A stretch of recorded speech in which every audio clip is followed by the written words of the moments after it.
جو بندہ بھی سورت رحمان کی اس آیت پہ یقین رکھتا ہے کلو من علیہ فان کہ ہر چیز کو تباہ ہونا ہے، اس کائنات میں جو بھی ہے، باقی رہنے والی ذات میرے اللہ کی ہے، وہ کسی کو دھوکہ نہیں دیتا، کسی کا حق نہیں مارتا، وہ مظلوموں سے محبت کرتا ہے، ظالموں کا مقابلہ کرتا ہے۔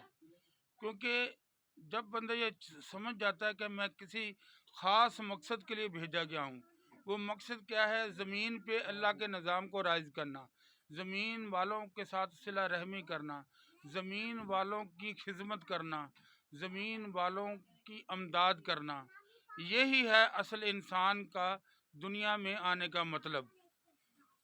اور پھر جب ہر چیز فنا ہونے والی ہے، باقی ذات جو ہے وہ اللہ کی رہنے والی ہے، تو پھر ہمیں یہ چاہیے کہ ہم اس کے بندوں سے محبت کریں، ان کے بندوں کے ساتھ احسان والا معاملہ کریں۔